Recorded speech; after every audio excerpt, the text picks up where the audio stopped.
And it's wonderful to see that this leopard has managed to feed himself. He's actually been quite successful. He's caught a number of antelope already, impala kills, so he's done very well, and he looks fairly well fed. He doesn't look hungry at the moment, put it that way.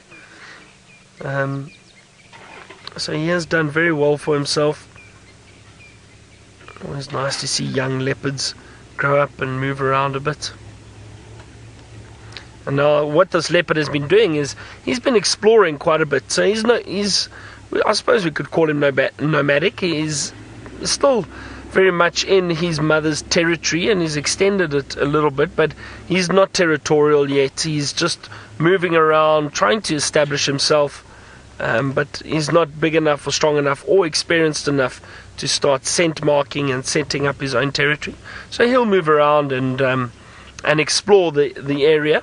That's basically what he's doing, getting to know the area. Where's the water, best place to potentially look for food.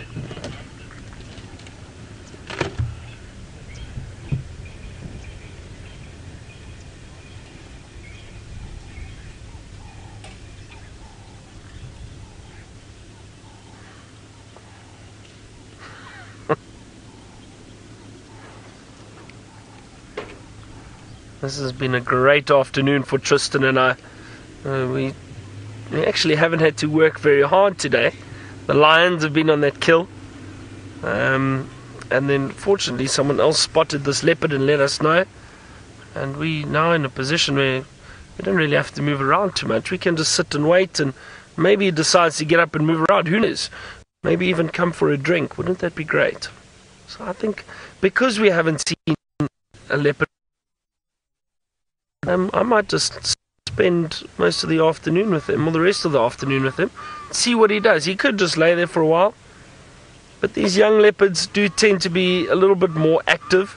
They do move around from time to time. Look at that head up. It's probably her Egyptian geese.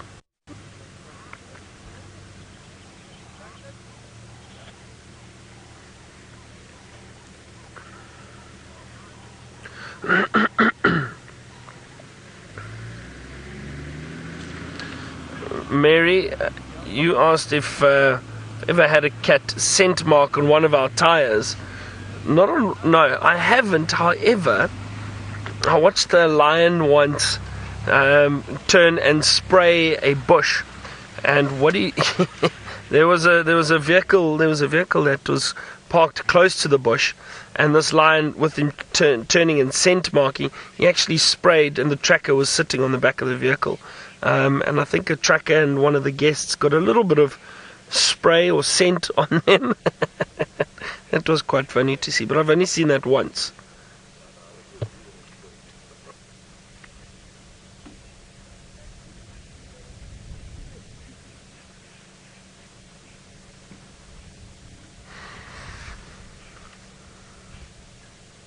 See, I wonder what he's seen now. I'm trying to have a look around, but there's probably a lot of movement down there. Like I said, I heard Egyptian geese and that, and he's just peering down into the drainage line. So there's possibly some birds moving down there. I'm just going to scan with my binoculars and see.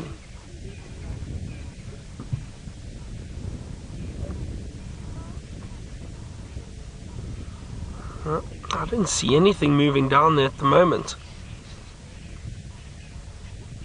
Also, it is quite thick though, and the leopard's eyesight is much, much better than ours.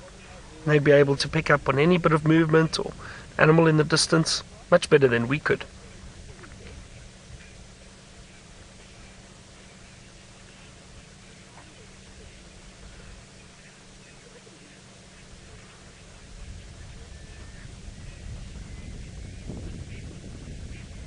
I can hear a pearl-spotted owl calling in the distance, further down the drainage. We're going to have to try and find one of the, well, some more owls for our list.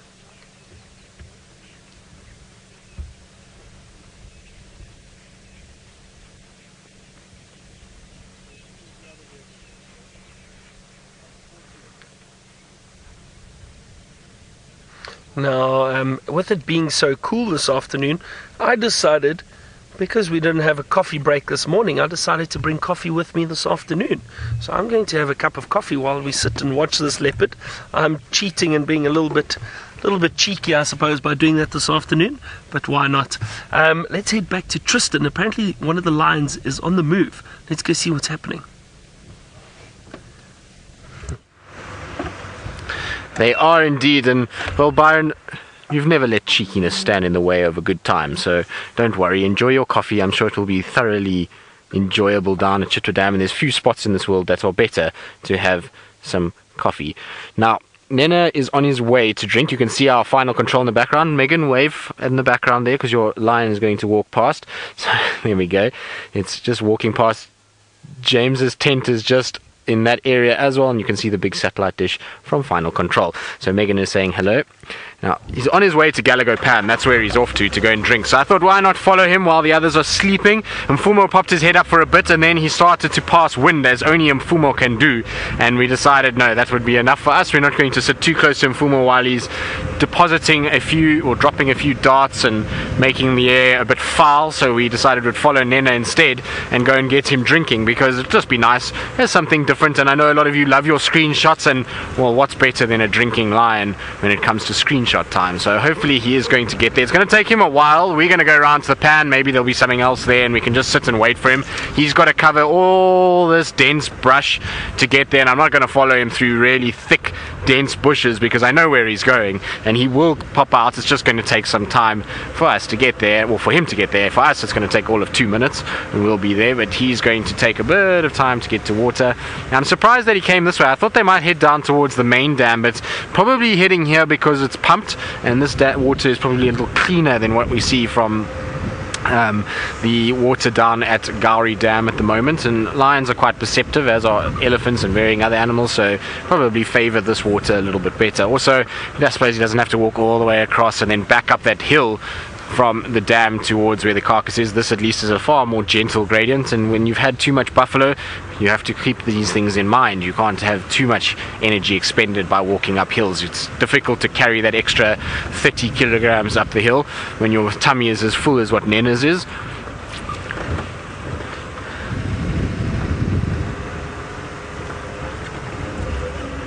Now, I need to find a photo, because I found some evidence for those of you that don't believe that Byron was mud wrestling champion. So I'm going to try and dig up the photo that we managed to scrounge out so I can show all of you. And while we do that, let's go back to Byron and see how that coffee tastes and how the view is with his cup of coffee.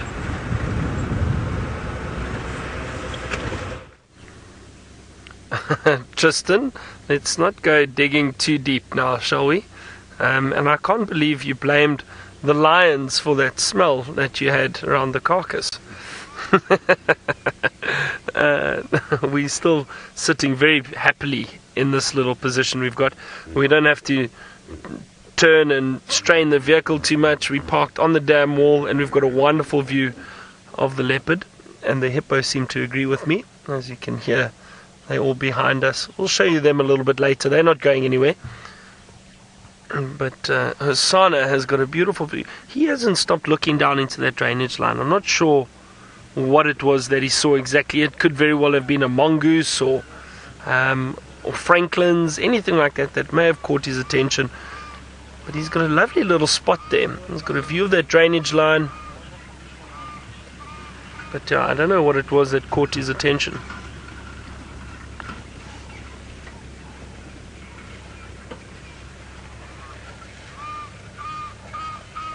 Arabian, you asked if leopards live in prides like lions do. No, they don't, Arabian. So not at all.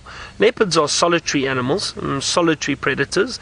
The only time you will see leopards together is when a male and female are probably going to mate, or when a female has cubs and she's looking after the cubs.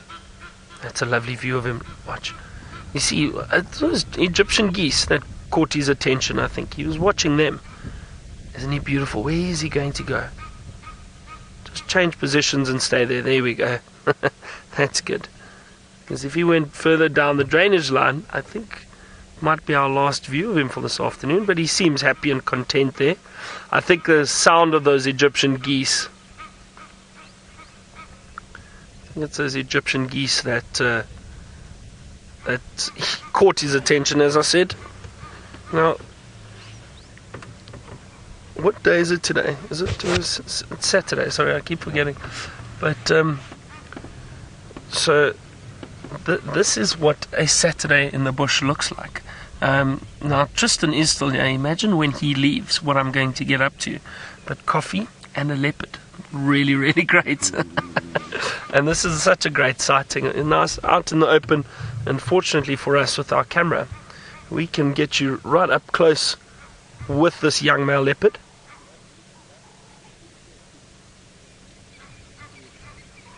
Oh, I can hear Scops Owl calling now too.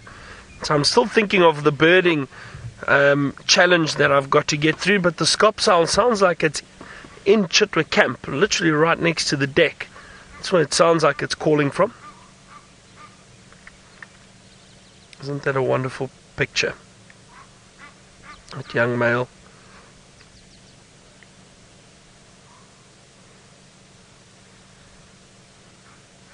Now I know this young leopard has become a favorite leopard for a lot of our viewers because we've seen him so often and seen him get up to all kinds of things.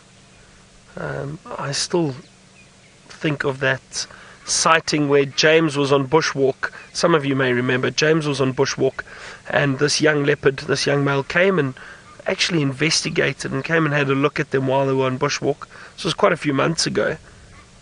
But amazing to see the trust that can be built with wild animals. Again, we'd never want them to get too close. We'd always keep that boundary because they are exactly that, wild animals. Looks like he's looking straight at us now, doesn't it? Oh, now he's yawning. Now, that could potentially be a sign that he may be getting active. He might get up and move around. Little sneeze. Oh.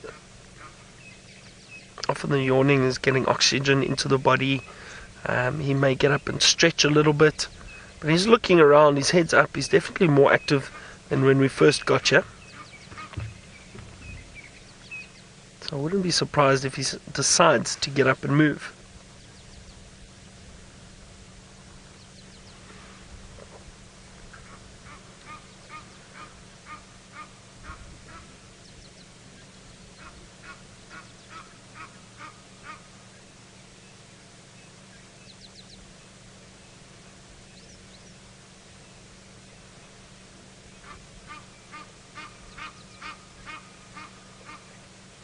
Jenny, yes, all male leopards will form that dewlap at some point.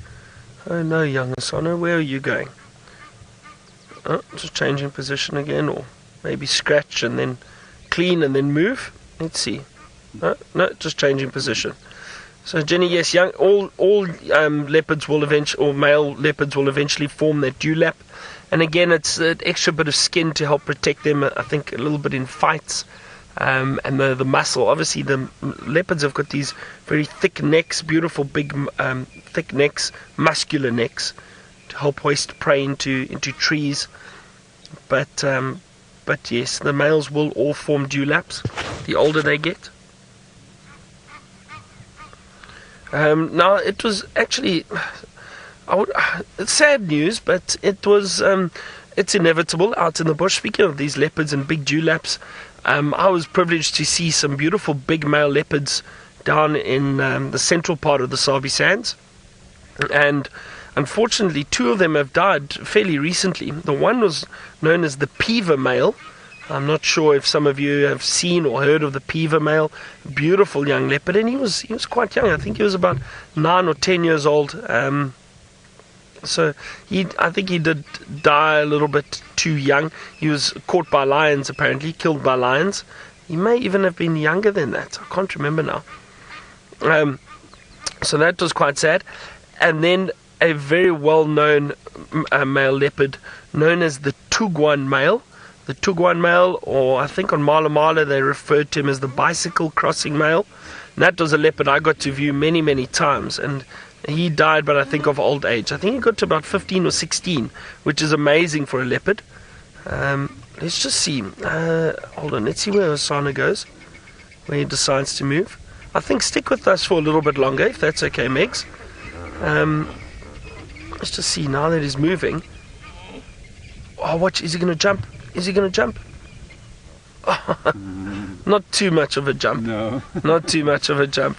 But that was awesome. Now, there's a little bit of water over here. I wonder if he's going to drink there or if he's going to come up to the dam. But he's going in the right direction, fortunately. And you see what I was saying again. Patience pays off. Oh, there we go. See, there is a little bit of water seeping through from the dam. And that's what he's decided to drink. Maybe you heard about my coffee. I got a bit jealous. But it's interesting to see the behavior. As we said, he was lying, resting for quite some time and then getting up and moving around. And the chances of a leopard deciding to drink if there is water nearby, pretty good. So that's why I thought that he may decide to drink. I was hoping, well, it doesn't matter where he drinks actually, here or down there.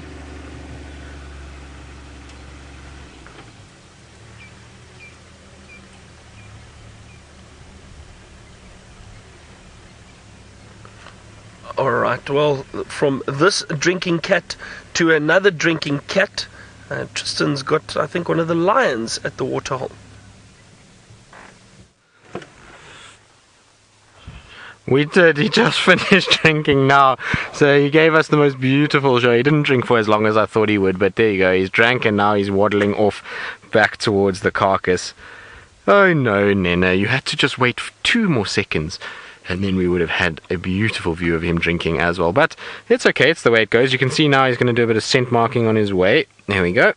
Scraping of the back legs, bit of urinating, and that urine will be going on his feet, and he'll carry his scent with him all the way back to the carcass, and everybody will then know that this is a Birmingham boy territory. So if there was ever any unsuspecting young males that came into this area, they would know about it. Now the thing is that there are other vehicles at the carcass now. We've let some of them go while we followed Nena. So what I'm going to do is I'm probably going to let him... Oh, have you smelled something? Did you smell the fire and the barbecue that's taking place at Gallego? Oh, he's decided that that's... Well, what have you smelt? Where are you off to now? Seems as though he smelt something. All of a sudden he just turned and sniffed and his head went up in the air and he's now going in a different direction to the way he came. You see, look, he's got his head down smelling. What have you smelt? I wonder. You know that there's been leopards hanging around here a lot, and I wonder if there maybe isn't a remnants of a kill somewhere here that he's now sniffed out, that he's just having a little look at. It seems as though he's just picked up something on the breeze. And like I say, there is a small fire that we made at Gallego where they're going to have dinner later, but his nose is down, which means he smelt something else. Where are you off to? We're not going to be able to follow him if he crosses into the drainage. I want to just go forward and see where he is going. Seems as though something has piqued his interest. Oh, you just scent marking now.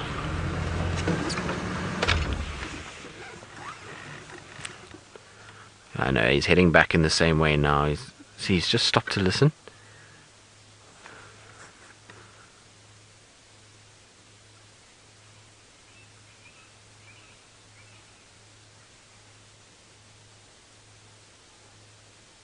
I don't know what he's heard. I was just trying to listen. Might be just people around the camp as they go about their business, but there he goes. He's going to disappear into the drainage. So all we're going to have to do is do a little couple of loops around while we wait for everybody else to file out of that sighting. I don't think they'll be there for too long. So once they're through, then we can then head back to the carcass and try and catch up with Tinyo and Mfumo. But I'm sure Nena is going to head back into that area. We'll wait until we can't see him anymore. But look at the camouflage behind those trees. You think lions, a big lion like this, even with a mane, would stand out? But that is actually incredible camouflage. There we go. Not easy to see, especially if you're driving. You could drive right past that without even knowing that there is a lion there at all.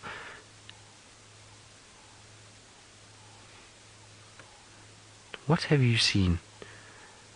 I wonder if he's not seen some people walking around the camp, and that's why all of a sudden he stopped and turned and looked in that direction.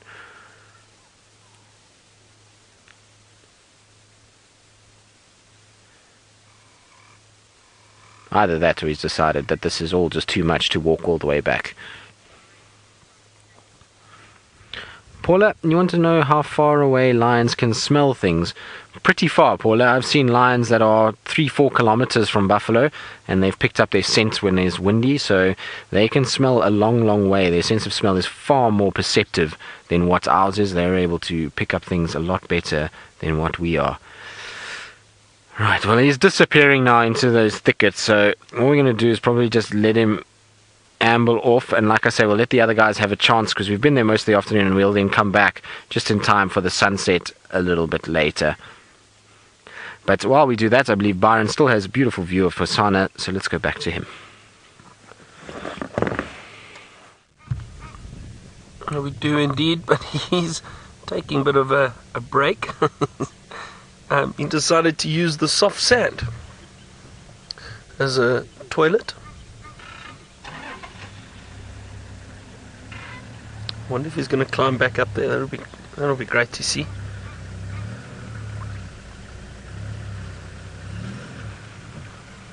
Watch him go. Let's see if he has a little jump up there. I really thought we'd see more of a jump. Now all we need is for him to lie down over there and rest a bit more, so we still have a nice view of him.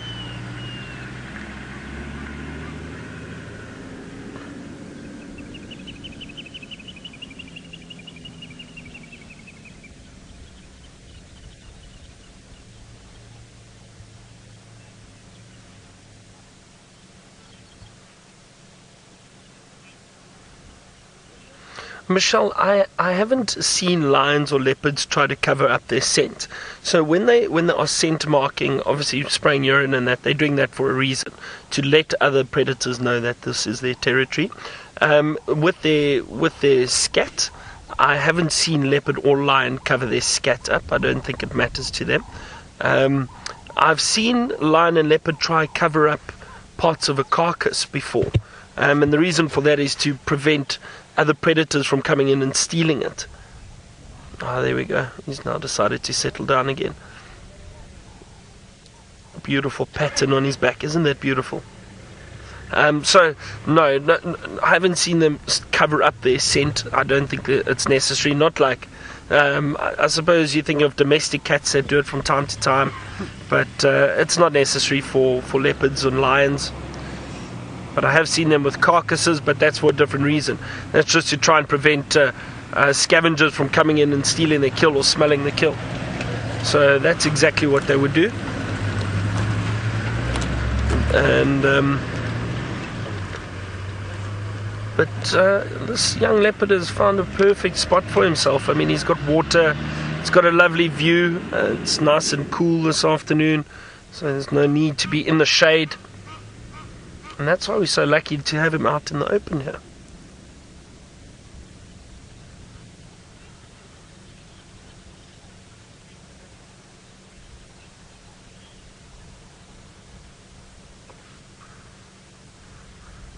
T, you asking if the leopard markings are hereditary? No, because they're all unique. Every leopard has got a unique pattern and unique markings, so it will all be different. The only thing that that you may notice perhaps, and there was a leopard down in the central part of the Sabi Sands that we used to see, known as the Sunset Bend female, and she had a very golden coat, and her offspring had a very dark or much darker golden coat to some other leopards. So I suppose that is hereditary, but the markings themselves, it's completely unique. Every leopard has got a unique set of markings.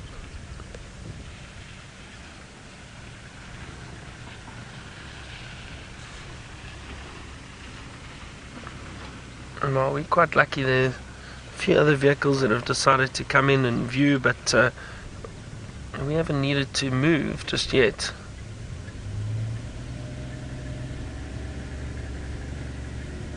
Also, it's great for us because we can view from quite a distance, so we don't have to move around or disturb anyone else. They can all get a closer view for the guests, which is always nice. So everyone's happy that they can see a leopard. Always nice to see a leopard in the wild. Very lucky. It's very lucky if you do see a leopard. And I say lucky, and I know we're quite fortunate. We tend to see leopards a lot in this area. But every leopard sighting I always enjoy and never take for granted. The other day we were a few minutes behind a leopard and couldn't find it, had no idea where it went. It disappeared completely and no one got to see it again. So every leopard sighting is special and you never take it for granted. Sorry, Seb, I'm moving and causing...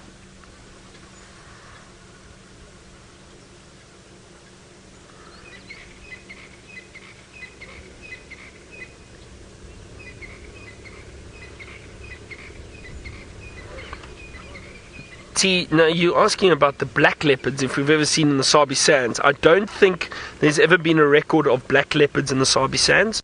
There have been records of black leopards seen in the Lydenburg area, which is actually not far from here. It's probably, what is Lydenburg? Maybe 60 or 80 about 80 kilometers from this area. But not in the Sabi Sands from what I've heard. And it's a recessive gene that has, or melanistic gene that can occur in leopards, but there have been records of them seen in the Lydenburg area, another part of South Africa, which, as I said, is about 80 kilometers or so from here, 100 kilometers.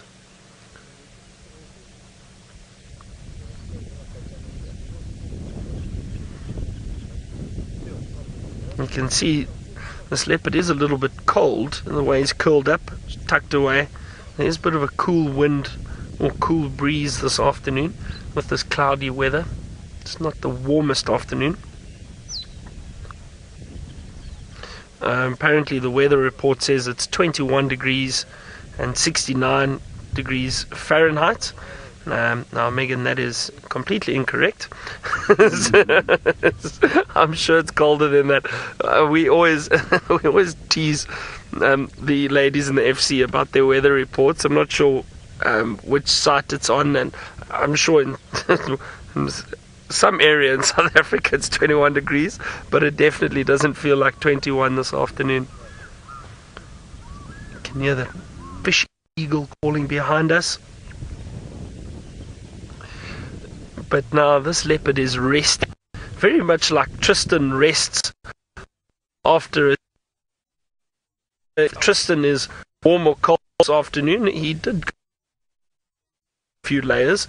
Let's go find out. I had a picture of him doing his synchronized swimming yet, but apparently he floats very well, and that's why he's good at it. Let's go say hi to him and see if he's still with the lions.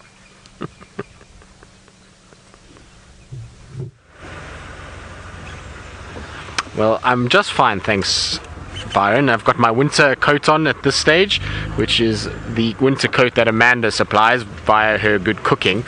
So I'm okay at this stage, and I would love to see the synchronized swimming photo. But since we're talking about photos and we are on the subject of Byron, I suppose we should try and find Byron's photo. So I'm just going to quickly see if I can't find it here quickly, because he did send us one and it was a very funny photo of him. There we go. So this was when he was in his training days as the mud wrestling champion. He often used to go out and try and get as much practice as possible. When you're training for mud wrestling, you have to be physically fit. You can see it's a younger Byron, a little bit more hair there, not as much stubble, and you can see that he's doing his pout, his blue steel pout, and it's important when you're a mud wrestler to pout like that and to have your blue steel look, and it's important also to get an even coverage of mud as things go. So that's Byron back in the day when he was training, when he was a fit young athlete. Things have gone off the rails since then a little bit, and Byron's bulked up a little bit, but that might work for the wrestling. You know, wrestlers like to be a bit bulky, and maybe in his later days it will be a better thing. I wonder if he's going to return soon. I suppose Chitwa Dam would be a perfect place, Byron, for you to start making your return. maybe move away from the leopards, so maybe not Chitwa Dam. We'll find another dam for you to show us your return and show us some of your moves as you flex, because Byron's always flexing in camp and going, "Arr." So we're going to try and see if we can't get him to get back into his mud wrestling and see if he can't take over as the champion once again in 2017. Now, talking about champions, our Lions are anything but active at the moment. They certainly haven't done any mud wrestling at this stage. Nena is on his way back. We just came back into the sighting now, so Nena's just behind us. He's on his way towards this area, and I was saying to Senza, I wonder if he's going to come to the brothers here or if he's going to go to the carcass. My bet is that he's going to go to the carcass. The female is still feeding that side, so I think he's going to head in that direction where it's going to be a food option and a female option, and he'll leave these two just to have a little nap. It's so interesting watching the Birminghams when they're with one another, because they seem to just not lie as close to one another as you would see from some of the other male lions. So when the Majingalans were around, and we spent a lot of time with the Majingalans around 2012, 2011, and you would find that those four, even in a situation like this, when they had a carcass or something like that nearby, the four of them would lie very close to one another. So you would find them very sort of bonded. They would rub up on each other, they would lie with their paws on one another. The Birminghams, you very seldom see it. Even in the beginning, when they used to hang around Simbambili and they were still younger, you used to often see them lying quite far apart and not really rubbing up on each other too much. So it's an interesting kind of difference between the two, and we know the Majingalans have been so successful because of how well they stayed together, and I wonder if this is the only sort of chink in the armor of the Birminghams, is the fact that they just really don't seem to be as tightly bonded as what some of the other coalitions that I've seen in this area. It'll be interesting once other male lions start pressuring them. Maybe that will be what will force them together, and they'll spend a lot more time with one another. But Mfumo and Tinyo have not moved. I was hoping that they were going to go up towards the carcass while we were away with Nena and having that drink that he was having, but it seems as though they both still fast asleep.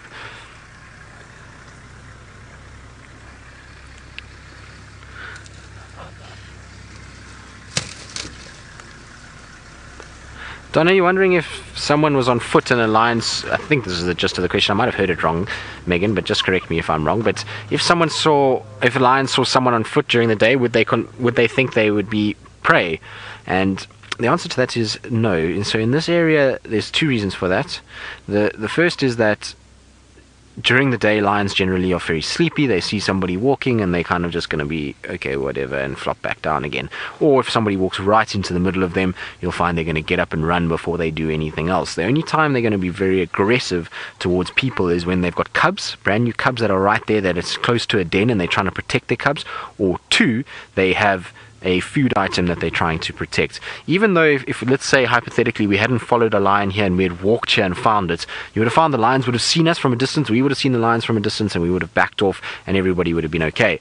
The problem that you have is when people find lions in close proximity and they feel like they've got nowhere to go, and then that fight response kicks in and they can then maybe attack. But they don't actually see people as prey. They won't actively hunt you in this particular part of the world. In other parts of South Africa, potentially along some of the boundaries of other countries where we see people illegally crossing the boundaries and walking through at night, then you'll find sometimes lions do go after them, and it's generally either very young animals or old animals that are sick and injured and are battling to find food that will go after this much easier target. But inherently lions are actually very scared of people. So here in the Sabi Sands, when you walk into lions, most of the time they're up and moving away from you. They sometimes will get a little bit growly, like I say, if there's something to protect, but most of the time they get up and they move, or they just look at you and you see them and you back off. The second reason why the lions here are not too much of a threat is because a lot of these lions are used to people tracking them. So the Sabi Sands has a lot of trackers. They track these lions every single day, and it's pretty much, I would say, at least 4 or 5 times a week these animals are seeing somebody on foot.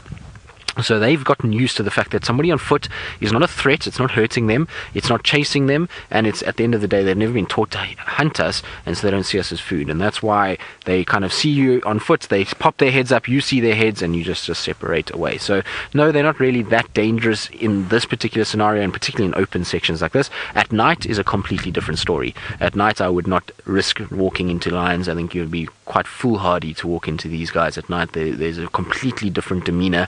Also, you're not going to see them until you're right on top of them, and that's just going to end very, very badly. Do I hear...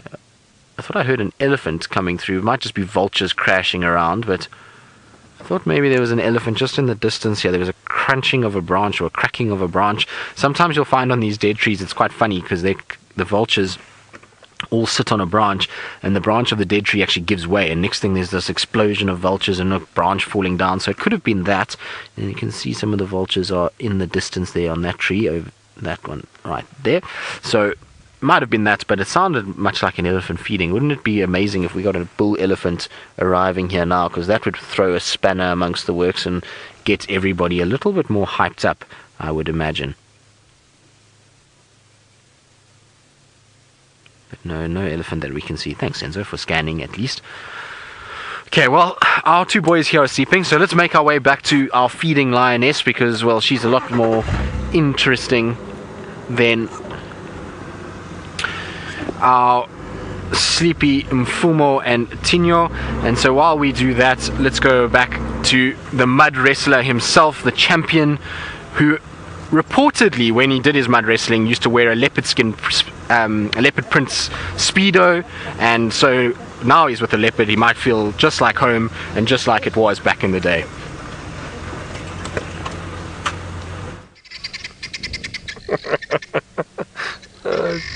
Tristan, now have a look at this. Guinea fowl have just arrived. Now listen to the alarm calls. They've spotted that leopard, and they are all alarm calling at him. His head's up and he's moving around a little bit. You see, he's very curious. He's guinea fowl. Look at his ears pinned down.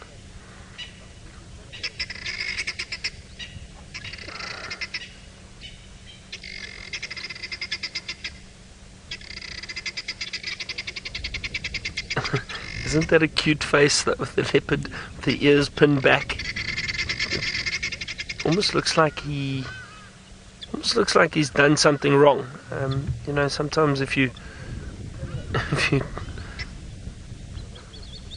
discipline your dog, they get that look on their face. If your dog's done something, maybe torn a pillow or something like that. And please don't think I'm referring to a leopard as a domestic animal. Is completely different, but just that look to an extent. But you notice, immediately as those guinea fowl began to alarm call, his attention turned straight to them. There they go. And it's almost like they just had to warn each other. They alarm called.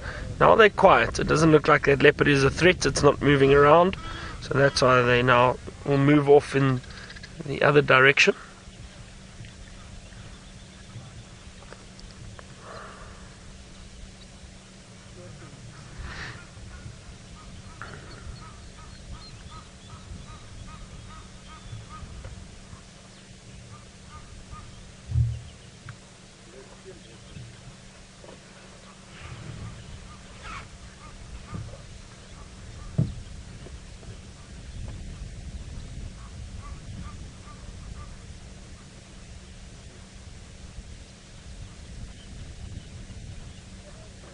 It's him just cleaning himself.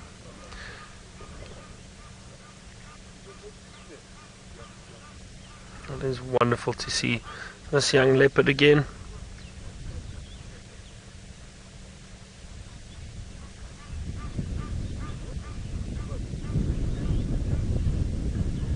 Aria, you asked if leopards, or don't leopards usually sleep in trees? Not necessarily, no.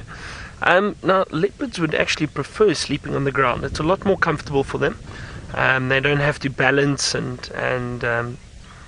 climb up and down a tree, so it is a bit more comfortable. Leopards will go and rest in trees, I find, usually when it's quite warm. If they're looking for a bit of a breeze in a shady tree, they'll climb up on, especially in trees that have got large branches that they can lay on, so it's a bit more comfortable for them. But they don't sleep in trees as often as people think. Also depends on the area, to be honest. It depends where they are. There are a lot of biting flies. Sometimes I'll try to get up into the trees and get away from little flies and that. But leopards, definitely. And I mean, I've been fortunate to work in this area for many years and see a lot of different leopards. leopards definitely prefer sleeping and resting on the ground than they do in trees. However, they do it from time to time, especially if they've got a carcass in the tree. Then they may also go and rest up in the tree close to their carcass. Oh, some more guinea fowl just flying in. Notice how his attention, or it caught his attention. There they are. They all flew through. Yeah, they come. They're flying past us now. There they go. And oh, so that's it's amazing how quick he is to spot those guinea fowl flying. And how are you? Good to see you. Saying hi to some people. The owner of Chitwa actually just drove past us.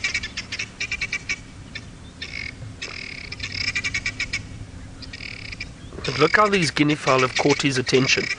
He's completely fixated on them now.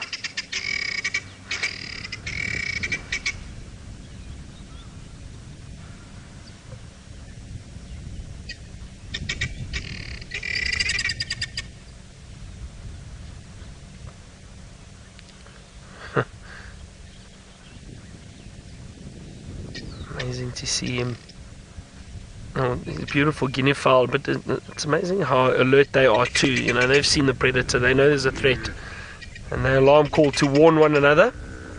They're beautiful birds, the guinea fowl. Now, some of you may be wondering, would a leopard go for a guinea fowl? And indeed it would. Leopards do hunt these birds, these ground birds, and I suppose a guinea fowl could be considered a ground bird, even though they do roost in trees. But they walk around and feed on the ground during the day. And I have seen leopards feeding on guinea fowl in Franklin. Listen to that cacophony of alarm calls that we can hear. He's still lying there, but he's still watching. Look at him. Sitting patiently and waiting.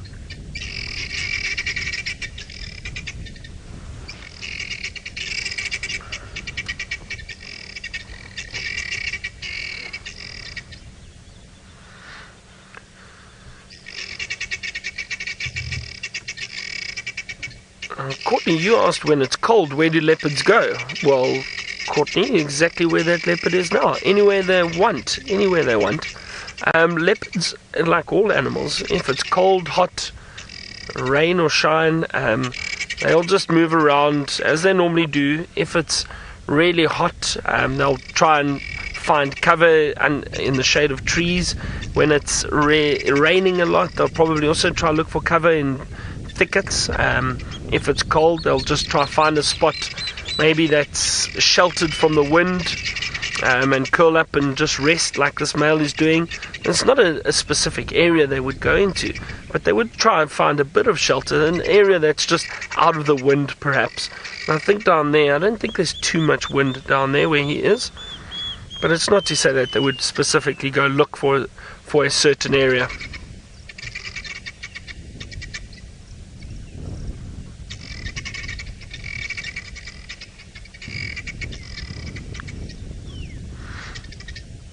No, it looks almost like he was waiting for a meal, the way he was looking at those guinea fowl earlier. Very much like the look Tristan gets just before dinner at the DRC. Now, speaking of Tristan, let's head back to him. I think he's back with that buffalo kill.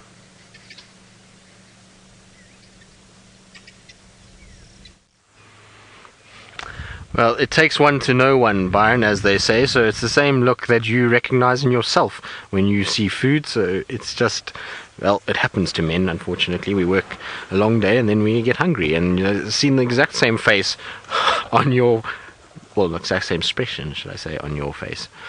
Now, it seems as though Nsuku has departed the scene. I don't know where he went. In the time that we followed Nena, Nsuku seems to have disappeared. I don't know where he's gone. I think maybe he's gone for water as well.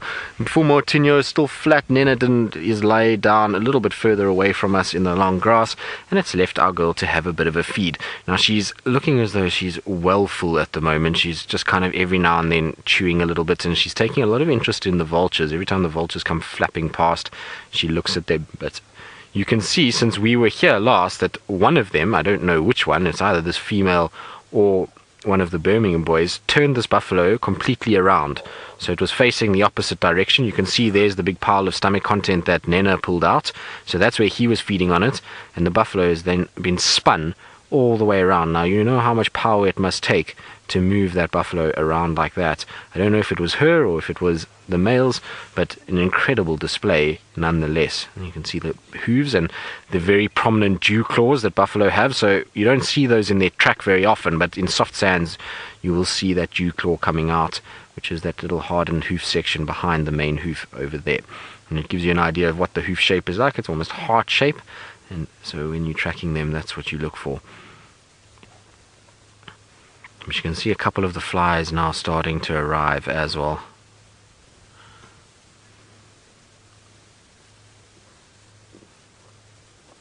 Desert, you're asking if the prey is infected, will the lions contract that infection depending on what it is?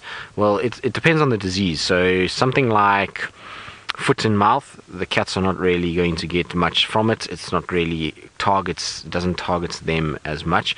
Things like tuberculosis, yes, they will pick that up from them. Anthrax, yes, they can, but generally cat stomachs are able to kind of power through it, and it's very seldom you see them dying from that. And if a buffalo drinks anything that is potentially poisonous and then they feed on it, then you could potentially get them dying from it. So that's why a lot of the times when people try and poach varying animals like vultures and lions, they will poison carcasses, and the lions feed off it and unfortunately then pass away from that. So they can pick up certain diseases from them, but for the most part it is a lot of diseases that don't transfer between the cats and the antelopes or the hoofed animals.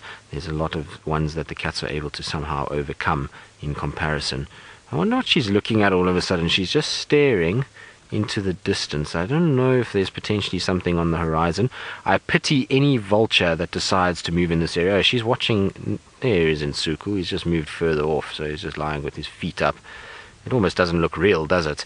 But I pity, I said vulture, but I meant hyena that walks into this area. Any hyena that's going to come here tonight is going to get a very quick lesson that this is not a place to be. The Birmingham boys are not to be played around with, and the fact that there's all four of them here means that there's no hyenas that are going to even come close to dominating this. And even that big clan on EP, they would have a tough time dealing with these four boys, because these four boys are not going to take any nonsense from a hyena. They'll chase them off, and it's only when you get these females and young inexperienced males do hyenas take a chance. But with four massive males like this, there really is no opportunity for that to happen. You can see she keeps looking around. Maybe she's looking in the direction of where Nena was. Maybe he's slowly starting to move this direction back towards this area.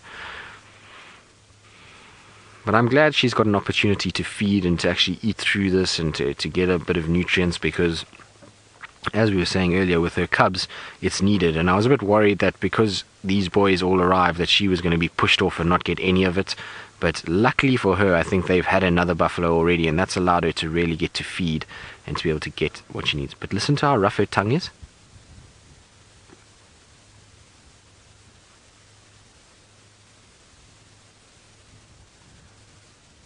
So you can hear the roughness as she licks.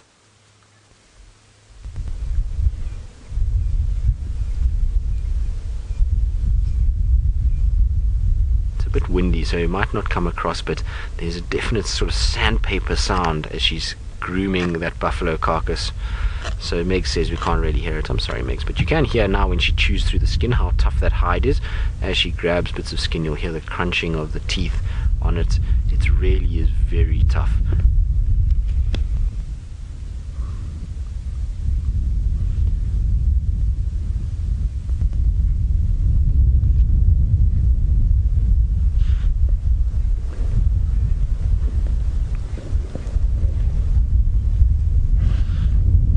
Bradley, wondering, since Byron has a leopard and we have lions, would a lion chase a leopard away, or would it try and kill it and eat it? Well, lions will kill leopards at the first chance they get. So earlier Byron was talking about a number of leopards that have died, and there's been a few of them that have been caught by lions. So I know that the Salala Pride killed 1 or 2 on Londolozi about a year and a half ago, or about a year ago. And then there was one recently, I think it was about 2 weeks ago, that was killed by lions. So if they can get hold of a leopard, then yes, they will kill it. And the reason why is that it is competition for food. It's also an animal that is dangerous to their cubs, and so if they can get anywhere near it, they will kill it. But the thing is that leopards are quite fast, they're quite agile, and they can get into trees and get away from lions. It's just when they get caught unawares, and it's normally around a carcass like this, or in a day where a leopard is sleeping and the wind is blowing in the wrong direction or something like that, that the lions catch them unawares. Sometimes you'll just see that they chase the leopard goes high up into the tree, and that's the end of that. But for the most part, if they can get hold of the leopard, they will kill it. It's interspecies competition, and you'll find with predators it's the same for all of them. If a leopard can find lion cubs, it will kill those lion cubs, and it's the same with cheetah, wild dogs, hyenas. They're all after each other all of the time, and so you find it's very difficult out here. But lions, being the biggest and strongest, tend to dominate all the rest, and will kill any of the others if they can get anywhere near them. As for consuming them, not so much. A lot of the time they just kill them and leave them there. Now, while we watch our female tuck into her buffalo rump steak, somebody who's probably dreaming about rump steak after a afternoon of wrestling is Byron. So let's go across to him and see how Hosana is doing. And Byron, please leave Hosana alone. You've got enough leopard print in your closet.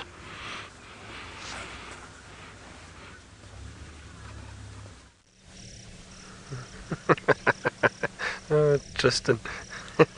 Now, the young Hosana has not moved. He's very, very comfortable and resting there at the moment. Someone's got just a spotlight on him, because it is actually getting quite dark with all this cloud cover that we've got. I think we're going to give it a few more minutes, and then we'll probably leave him. We've had such a nice afternoon viewing.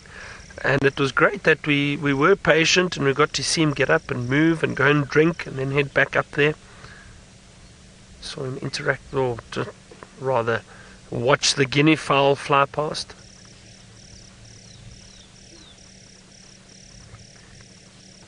Now, Patricia, you asked what is the difference between a male and a female leopard. So, Patricia, if you have a look at them, I'm assuming you're asking how to spot the difference. Now, the thing is it's actually size. It comes down to size. The male is about twice the size of a female. So, female leopard can weigh around 30 to maybe 40 kilograms, whereas a male leopard can get up to about 70 or 80 kilograms for a big male. So, size. The big males. Also, the dewlap on the male is a lot clearer, and you'll be able to see that. But basically it's this size, Patricia. So, and then you can see the male's genitals. If you look if he's walking away from you, you'll see the male's genitals, just like with lions. And that's also a dead giveaway then. But if you can't see it, like if you're looking down like that, it's actually a bit difficult now to see if it is a male. Oh, shame. That's I think that poor leopard is getting a spotlight in the face there. That's not ideal. Well, their eyes are not as sensitive as diurnal animals, but it's still not. It's not great. To shine a spotlight directly in an animal's eyes, regardless. No, Lillian, Seb, there's a bird that we can get. Oh no, it just flew. A nightjar. Let's see if it lands. Sorry, Lillian. Is it Lillian? Yes. You asked, is it? Do you? I think. Sorry, how old is Lillian again? Megs? 3. Hello, Lillian. Oh, so nice of you to watch Safari live with us. 3 years old. I hope you're enjoying it. And you asked if young Hosana misses his mother. Lillian, I don't know. I would assume so, but it's different for animals, Lillian, and you need to remember this, is that for wild animals, it is natural for them to move away from their parents very early on in life. So for this young male, now is the time that he would have left his mother anyway and gone off on his own. So Lillian, it's natural, so I don't think he misses his mother like we would miss our mothers. So it is different, and he's been doing very well by himself. So I think he's okay. Oh, there's nightjars flying around. Us at the moment. Wow, this is amazing. Nightjars flying right in front of us. Looks like fiery neck nightjars. And I think what they're doing is they're catching insects off the water. Let's see if we can maybe get a glimpse there. There goes one over the dam wall. Let's see. Here they go. There we go. Oh, hang on. Can I tell you, that is not a fiery neck nightjar. I just heard it calling. Now I'm going to try and get the call for you quickly. You see, now you've got... Look, they're right here, eh? What did you see? A heron? Oh, there it goes. Oh, which way did it go? It's dark, yeah. Thanks, Seb. Thanks for trying. It's a bit dark. But hang on. What nightjar was that?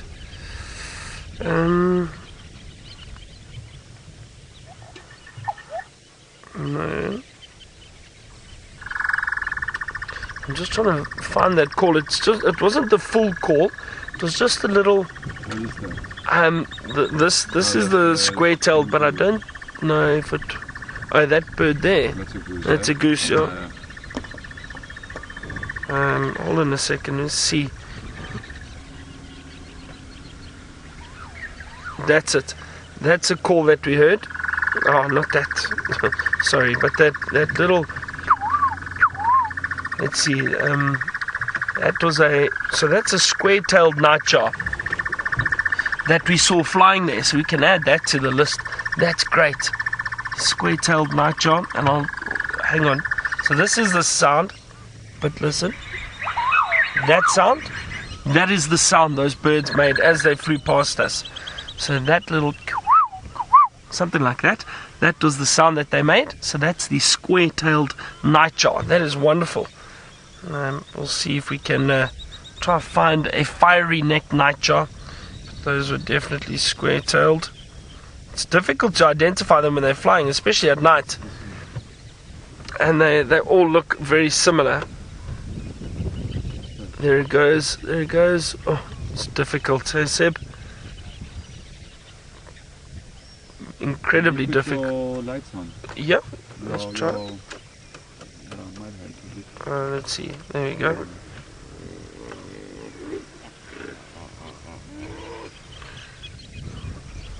I can hear a Scops owl calling now again in camp.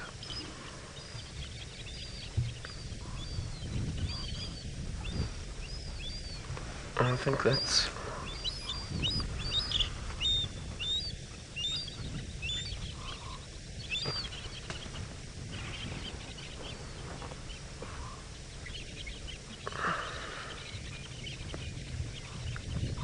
It's lovely now. All these nocturnal birds are getting very active.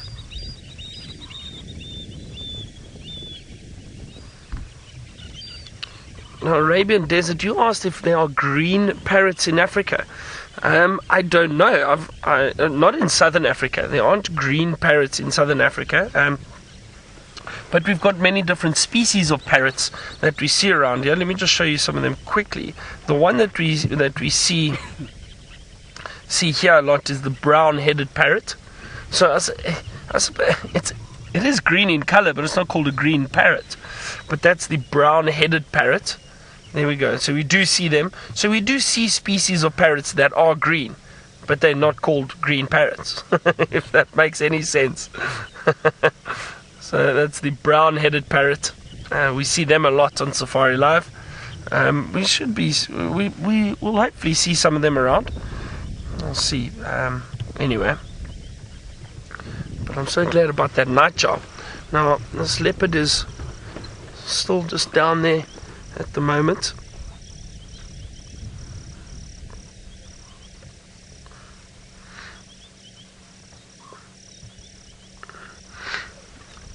Aiden, who is 6 years old, you watching and a nice stretch from the leopard. So you asked if Hosana will just sleep in the open on the ground like that. Well, he was, but look at him, he just woke up and now he's moving around. Now, Aiden, these animals, like these leopards, are what we call nocturnal. It means they mainly move around at night. So I think he's probably going to move around, maybe try to find something to eat, something to hunt. But he's probably going to move around now. It looks like he's going down towards that drainage line. But Aiden also, if they do rest, for him to lie up in the or on that embankment that he's on, and in the open, it's a perfect spot for him because he can have a look around to see if there's any potential danger. So he's quite safe there. So it actually makes sense for him to lie out in that open area. He can look around just to see if there's any predators coming.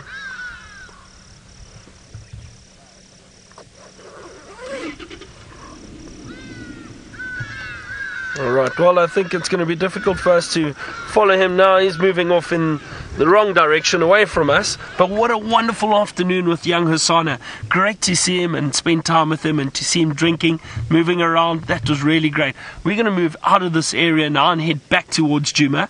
Let's go across to my mud wrestling partner, Tristan, and see what he's doing with the lions. Well, I suppose we are partners in crime. I really do enjoy driving around with Byron. It's always fun. We always have a good laugh at one another, and it's nice to have a bit of a sort of joke around and spend. Mud wrestling partner is actually what Byron said. But anyway, regardless, we always have a bit of a joke. And for those of you that are worried that we're actually being serious, we are in no way being serious. This is just Byron and I, how we are. We give each other quite a lot of trouble. Oh, few flies around. But mud wrestling, Byron, I don't know. I think maybe we need to get the rest of the boys from Safari Live crew involved. If ever that happens again when we're all in the same place, I don't know if it will, but it would be quite funny if we had a tag team mud wrestling event. We'd have to get you a leopard print speedo, Byron, and we'll have to get all kinds of other paraphernalia, maybe Brent in his shuka, and we'll have James in I don't know what, and it will just be all very entertaining. Well, Byron, I think if we're on the same team, then they don't stand a chance, Byron. Maybe we should do Djuma versus Mara. Let's see how that goes between Byron and myself and the boys from the Mara. But I agree with Byron. If I've got biceps on my side, I think I'll be just fine. You can see the female is now ambling off. I wonder if she's not going to go for a bit of water now as well. It seems as though they're kind of moving around. None of the males are up at the moment. They're all pretty sleepy. Mfumo has kind of popped his head up every now and then. I can see him in the distance, but I think she's going to go off to water, and it's left the carcass completely unattended. And I'm interested to see now that she moves away, if Mfumo doesn't come in and start to feed. But the way that she's walking is towards Galago Pan.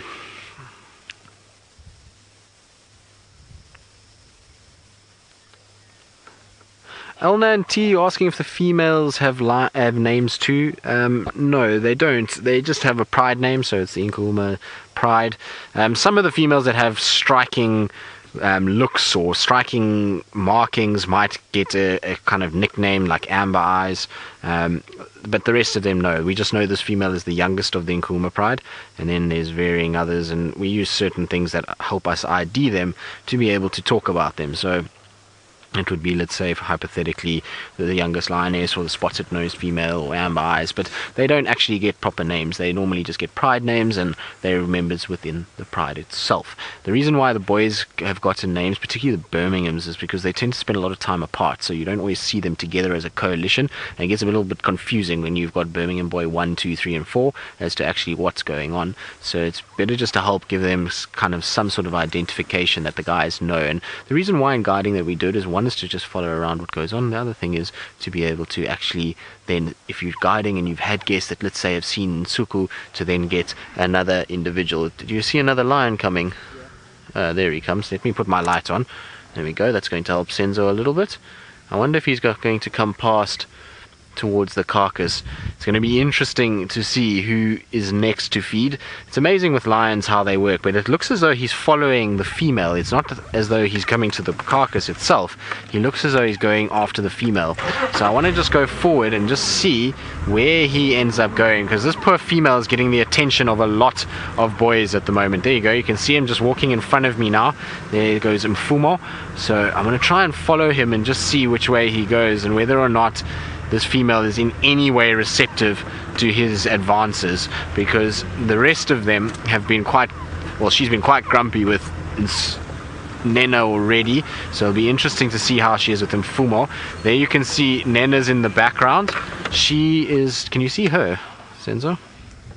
No, I can't see her. I just can see Nena in the background's mane just sticking out in the darkness over the top of Nluhuma there. There he is. And then here is Nluhuma closest to us. Now, where did the female go? I can't see her. No, the female. I'm looking for the female. She also walked past, maybe. Let's see where they end up going. Nluhuma, now's your chance to feed, buddy. If you want food, it's now.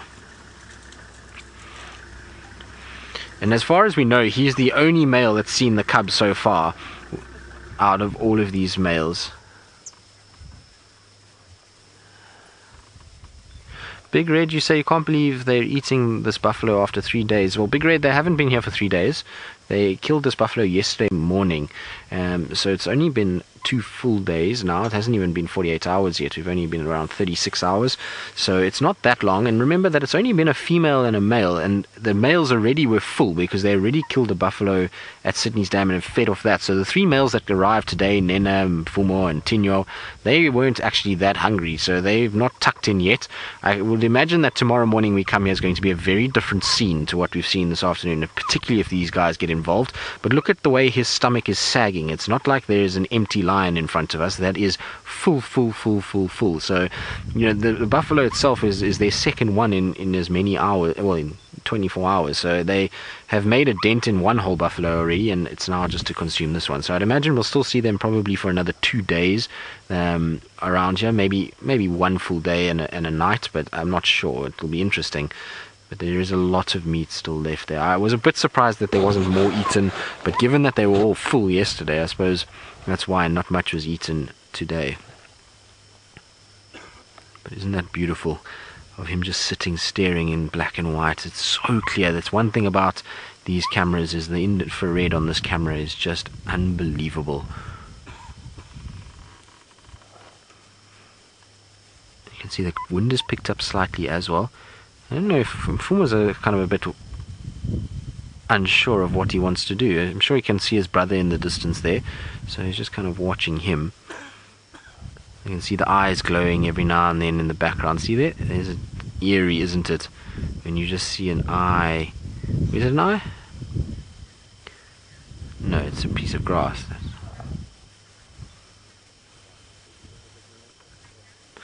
So yeah, you're wondering if their eyesight deteriorates with age. It will, to some degree. We often see older lions or older leopards developing cataracts and then their eyesight going. So yes, much like domestic animals, their eyesight does start to go with age, or even like us as well. But some animals will be able to get past it, and you'll find some of them, their eyesight will still be good before they die. But it is common to get cataracts developing in cats. You see it quite often with the lions and the leopards, particularly the older individuals. The thing is, though, is that if they start to lose their eyesight in both eyes, they then have a very big problem, because their hunting becomes hard, and they generally lose condition very quickly, and they then die from it. So it's not common that you'll see both eyes affected. If one eye gets affected and the other one stays okay, then you'll find they're fine. Like the Nluhuma female, we know that her one eye doesn't look right. Same with one of the Majingolans. I've seen it in a number of different prides where the female has only one eye, and that's fine. But as soon as they lose sight in both, then it's a death sentence for them, because they can no longer hunt, and it becomes very difficult to see what's going on, and also even to defend themselves, because as much as they want to smell, they can't also see, and that means they get crept on by hyenas and other lions, and it's a big problem. So you'll find that the reason why you don't see it in both eyes very often is because it's a death sentence when it happens. Look how he's just sniffing now, so he's almost trying to pick up the scent of where this female went.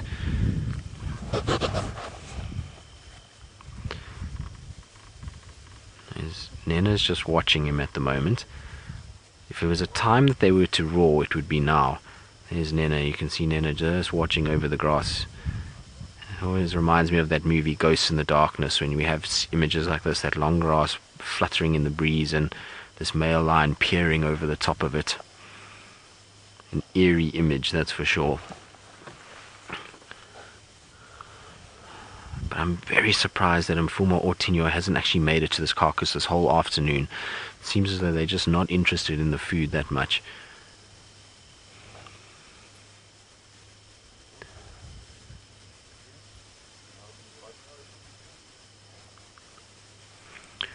Z, wondering if lions will roar all together or if they only do it to find each other. Well, it's mostly to find each other, but they will also roar all together because it's a stamp that this is their territory. So it's to tell other lions that we are here, where this is our territory, don't come here.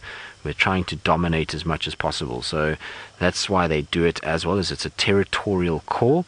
So they will have a situation where as soon as they feel like they want to stamp their authority, and it's normally around this time because they know that lions are starting to get moving, other lions, that they're going to try and make a big noise about what's going on. So we might hear all four of them. I'm really hoping that this female causes them to start getting quite vocal and we hear all of them just going, and it'll just take one. As soon as one starts up, the rest of them will follow suit very quickly. They're animals that as soon as one goes, they want to try and kind of emulate each other and also make things really kind of known that they're all here and that they're dominant. Right, we're going to try and just spend the last few moments of drive with these guys because we've still got about sort of 20 minutes to spend with them, and hopefully it will be a productive one and we will get them roaring. So while we do that, let's go back to Biceps Byron, who's waving his spotlight like he just doesn't care, and wonder if he's got a tune in his head while he does it.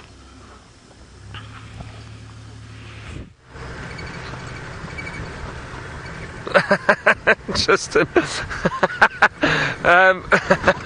we haven't found anything yet, but I heard a scops owl and was trying to find it, but just couldn't. I think it was actually at the edge of the drainage line. So unfortunately, no luck. Now, one of my friends was watching, JT, and he said, with those birds flying over the dam, he said the one looked like a white-breasted cormorant. Now, I didn't get a good look at those larger birds that flew over. We thought the one was an Egyptian goose, but he said the other one, I don't know, he apparently got a better view and said it was a white-breasted cormorant. I haven't seen cormorants at Chitwa Dam. I haven't seen cormorants there before, but JT has been known to guide from time to time, so if he says so, maybe, I don't know. He doesn't, anyway, so that would have been great, but I didn't see it. So I'm not sure what it was actually. Maybe if any of you got a better screenshot of it, you can let me know.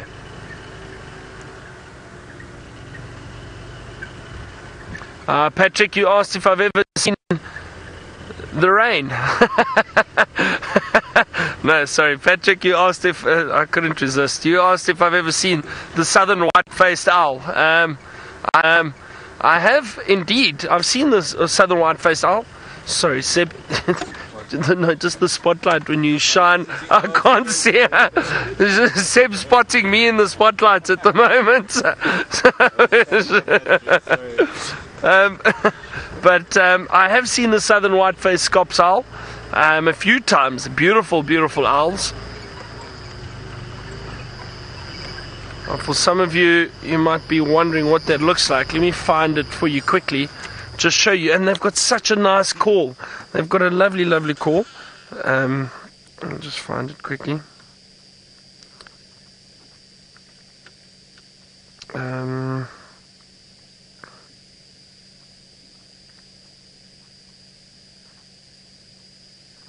There we go.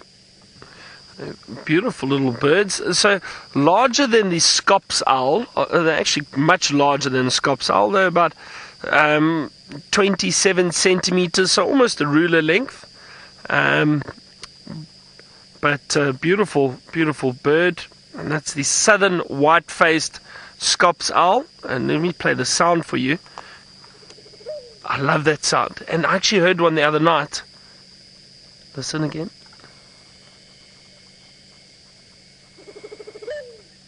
Isn't that great? Now, I heard one the other night right outside camp. And we do see them in this area. And I just heard a fiery-necked nightjar calling off to my right in the drainage line.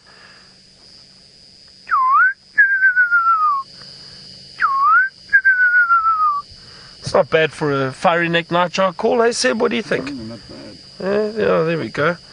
So I have seen those owls, but it'll be great to see some of them again. I find they're quite difficult to see. You don't often see them. You hear them, but also quite secretive. A lot of these owls are, and they're not easy to spot.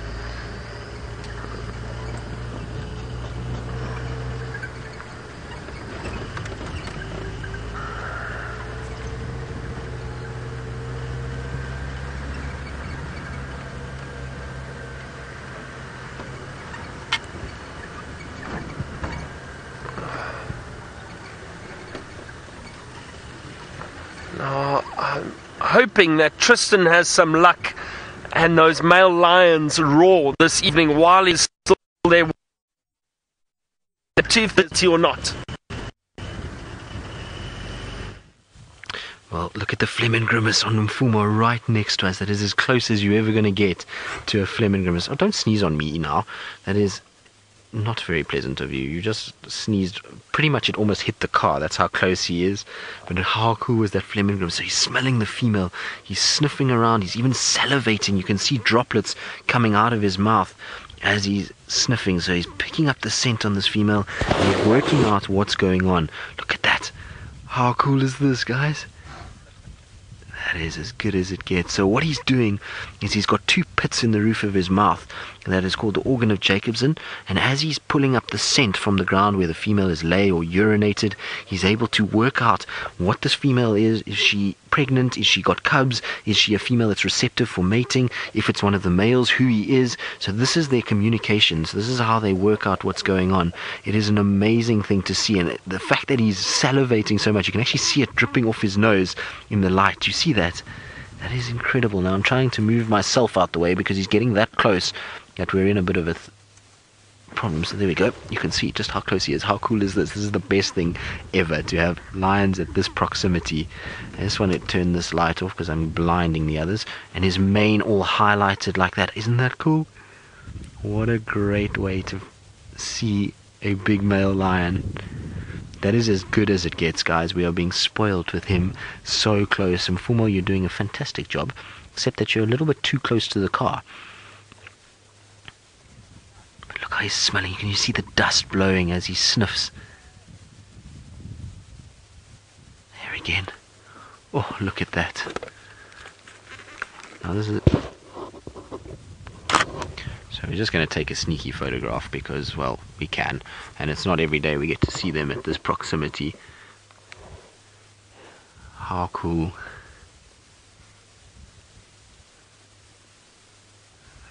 That really is so epic. We have been spoilt this cat today. We've had cheetah in the Mara this morning, lions in the Mara, lions here on Djuma, leopard. It doesn't get any better when it comes to a cat today.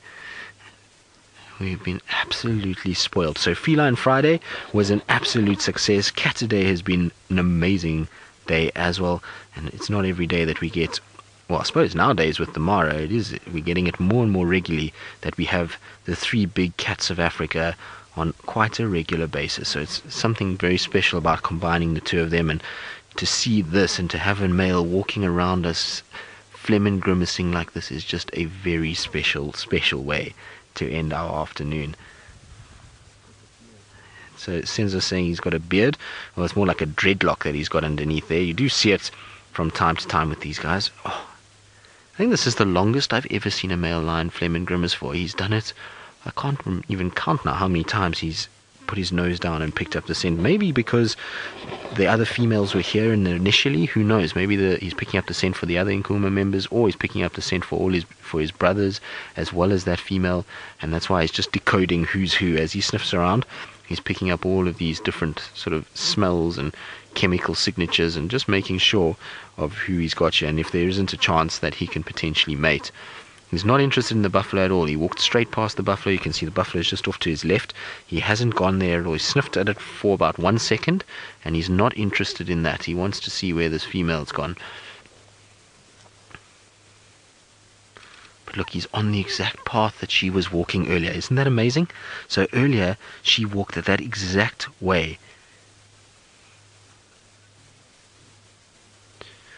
Dave, you say this is so captivating. Well, it is indeed, isn't it? It has been very cool to witness, and it's amazing to see how he's decoding. It's almost like a little mystery that he's going through. Oh, look at that. He's going to do it straight towards us. There's something about it being an IR that makes it that much more creepy in a way when he bares his teeth like that. Of course, there's no ill intention from him. It's not any danger to us, but in this infrared it just looks that much more kind of dramatic, doesn't it? It's almost like the classic black and white look makes it that much more cool. There we go again. Oh, in the dark, all the scars. Jennifer, you're asking if I can smell his breath. Well, just now when he was much closer, then yes, you could actually smell it. We had this kind of warm wave of air come towards us as he exhaled a little bit. But it's not like he's breathing too hard at the moment. If he had to roar at this proximity, we would probably smell it and you would see the air actually being forced towards us, which is pretty crazy. But I can tell you that I've smelt lion's breath before at a closer level, and it is not very pleasant at all. They don't have nice, clean teeth. Oh, thorn in the foot. Look how he's going to groom it out. See how he gets his tongue in there? You can actually see the thorn stuck on his foot.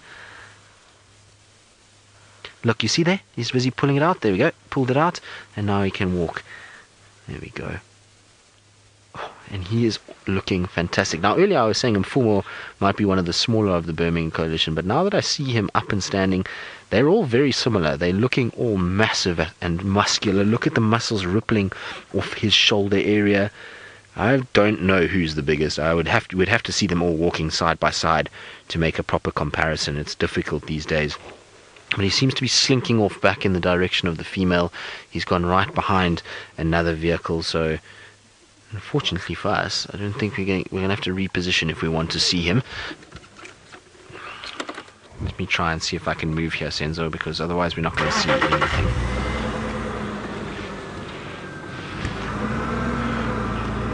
Now, while I try and catch up again with Nluhuma and see where he's going, in fact, actually what I might do is let's go spend some time with Tinyo, because Nluhuma is moving off towards where the female is. So let's go spend some time with Tinyo, because we haven't really looked at him much today. And while we do that, let's go back to Byron, who's still with his spotlight. And I wonder if he's going to be able to catch a feathered friend tonight, because I know he loves the owls, and well, it would be a perfect way to cap off a wonderful afternoon in the bush.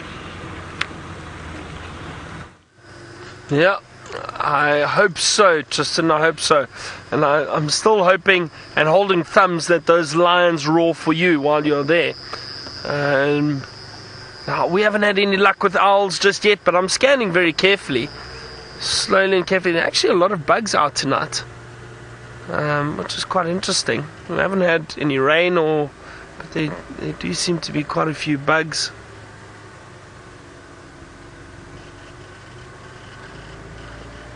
I'm not just looking for owls, obviously, but any little nocturnal activity that we might find. I was hoping actually with this cloud cover that we might get a bit more nocturnal activity earlier in the evening, because it is a lot cooler.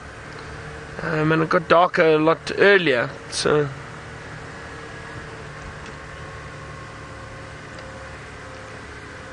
Now, Pauline, we do get fires in these areas, sometimes natural fires from the lightning and that later when we hit our rainy season, so October, November, we might get some first rains and then there is a chance of a fire because of the lightning, but we do burn certain areas, and we burn fire breaks, so sections to prevent entire areas from being devastated by fires.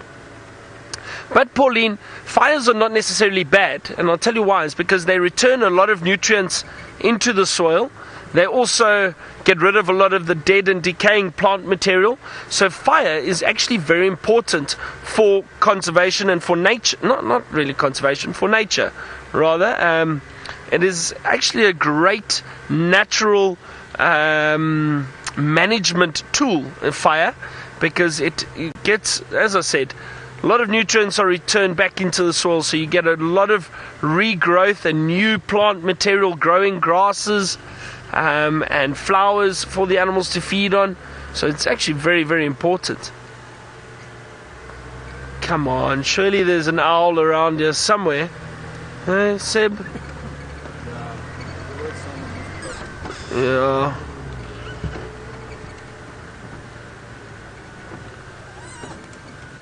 Let's go up there. Oh, it's dusty this evening. But what an amazing day, though. Oh, lions, elephant, leopard, mud wrestling. I can't believe Tristan showed a photo of me covered in mud with a friend of mine. That was a few years ago, actually. We were on holiday in the bush, and that's where that photo was taken.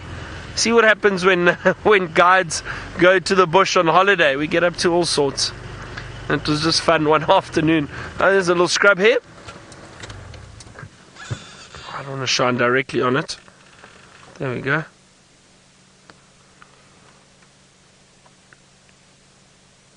Always great seeing the little scrub hairs around.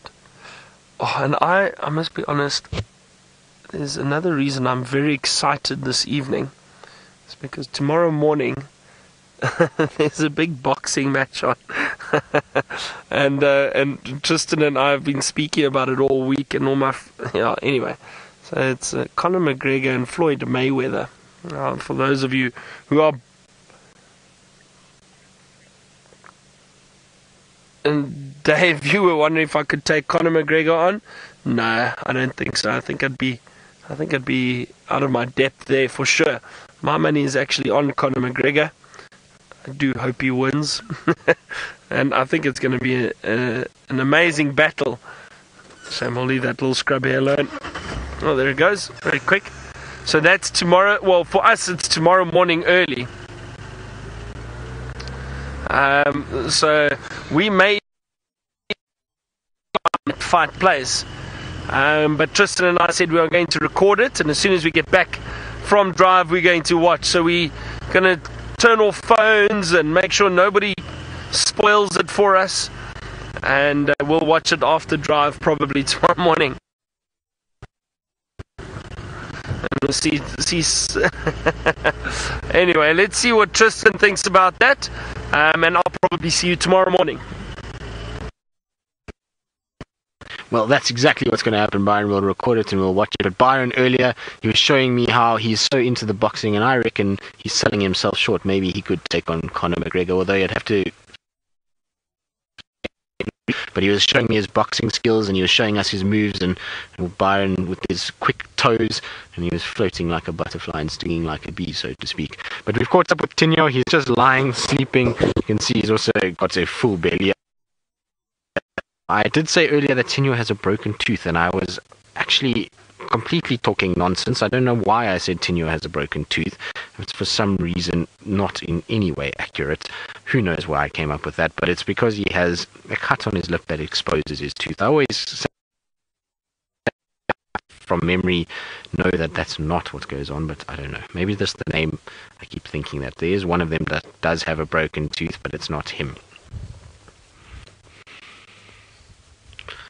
Christy wondering who has a stronger bite force, leopard or lion? Lion, hands down. Lion's got a much bigger, more powerful skull, bigger muscles that allow them to bite down with more power. Funny enough, though, they'll have a bigger bite force than them. So the hyenas are the biggest of the land, or has the highest bite force out of the land-based mammals, with the crocodile actually being the winner in this particular area with a much bigger bite force than what the lions, leopards, hyenas, or any of the others do. The thing about crocodiles, which is really interesting, is their muscles are in such a way that they have this incredible bite force to close down, but not to open. Fingers. Now, Byron has found his feathered friend before it flies away. Let's quickly jump across to him. Oh, look at this. A scops owl, everyone. A beautiful little scops owl. Wonderful. Great find just before the end of the show. That's definitely one for the list. That's and there sounds like there are a few of them around. That's amazing. That is beautiful. It's not often we get to see these little scops owls. Look at those tiny talons. One of the actually the smallest owl in the region, the scops owl. And you can hear one calling close by.